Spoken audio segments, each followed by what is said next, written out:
Sesaat lagi Anda akan mengikuti Mutiara Ramadan. Assalamualaikum warahmatullahi wabarakatuh. Bismillah, alhamdulillah, salatu wassalamu ala sayyidina rasulillah, sayyidina Muhammadin ibni abdillah wa ala alihi wa sahbihi man tabi'ahu dahwala. Saudaraku yang dirahmati Allah subhanahu wa ta'ala, sungguh betapa besar karunia yang Allah berikan kepada kita di bulan Ramadan. Karena bulan Ramadan ini kita diajarkan untuk menguatkan iman, menguatkan koneksi kita dengan Allah. Di bulan Ramadan kita semakin dekat dengan Allah subhanahu wa ta'ala. Semakin dekat dengan Allah, semakin merasakan nikmatnya kita bermunajat kepada Allah, berdoa kepada Allah, merasakan nikmatnya kita sholat, memperbanyak sholat, nikmatnya sujud, dan nikmatnya berzikir kepada Allah subhanahu wa ta'ala. Sehingga orang-orang yang berada di bulan Ramadan, insya Allah imannya meningkat. Namun saudaraku yang dirahmati Allah subhanahu wa ta'ala, hari ini kita melihat iman kaum muslimin meningkat, tapi hanya menjelma, hanya dibuktikan, diperlihatkan dalam at-taqus. At-taqus itu dalam spiritual. Hanya dalam urusan-urusan spiritual. Sementara pengaruh iman, pengaruh kedekatan kepada Allah itu tidak ada di dalam aspek komunal. Jadi iman, kedekatan kepada Allah hanya bersifat individual dalam hubungan komunal antara kita dengan sesama kita, dalam kehidupan ekonomi, sosial, politik, negara, dalam perjuangan, itu hari ini kita melihat masih jarang, masih belum terlihat. Padahal bulan Ramadan adalah Syahrun Nasri wal Intisarat. Bulan Ramadan adalah bulan kemenangan bagi kaum muslimin.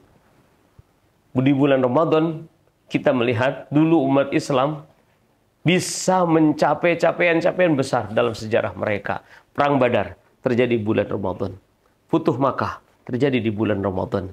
Perang Qadisiyah menaklukkan Persia di bawah pimpinan Panglima Sa'ad bin Abi Waqqas itu terjadi di bulan Ramadan. Perang Amuriyah menaklukkan itu di zaman Khalifah Mu'tasim Billah.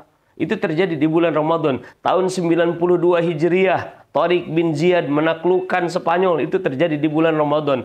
Perang Hittin, Salahuddin Al-Ayyubi merebut kembali Palestina dari pasukan salib. Terjadi di bulan Ramadan. Perang Ainun Jalut, itu juga terjadi di bulan Ramadan.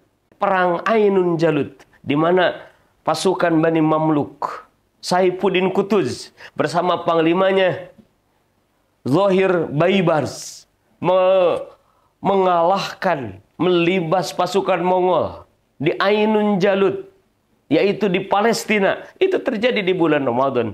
Perang Balad Syuhada, kaum muslimin mengalahkan pasukan Prancis. Itu terjadi di bulan Ramadan. Bahkan umat Islam di abad modern itu, tahun 1973, pernah terjadi perang antara Arab dengan Israel, dengan Yahudi Israel. Itu terjadi di bulan Ramadan, dimenangkan oleh kaum muslimin pada saat itu. Jadi bulan Ramadan adalah bulan perjuangan. Kenapa demikian? Karena mereka punya kekuatan. Dari mana kekuatan mereka?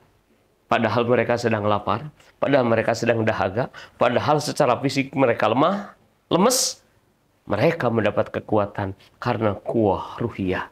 Kuwah ruhiyah yang menjelma dalam perjuangan. Karena itu sejatinya kita hari ini menjadikan kuwah ruhiyah. Kita hari ini mencas.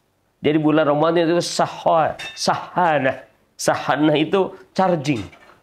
Bulan Ramadan adalah charger bagi kehidupan kita. Setelah kita penuh baterainya, digunakan untuk apa itu? Bukan hanya untuk sholat, bukan hanya untuk saum, bukan hanya untuk zikir, bukan hanya untuk ibadah spiritual, ritual, tapi lebih jauh lagi untuk perjuangan. Untuk menyerukan kesatuan persatuan umat Islam, untuk menegakkan imamah, menegakkan khilafah, kepemimpinan umat Islam yang akan menjadi rahmat bagi seluruh umat Islam di dunia, yang akan menjadi pembela bagi kelompok-kelompok yang dizalimi menghadapi kelompok-kelompok yang berbuat zalim. Mudah-mudahan bulan Ramadan yang kita jalani ini bisa menghimpun kekuatan besar di dalam hidup umat Islam, yaitu kuwah ruhiyah untuk digunakan sebagai energi, power di dalam berjuang menegakkan agama Allah Subhanahu wa taala. Wal afu minkum. Wassalamualaikum warahmatullahi wabarakatuh.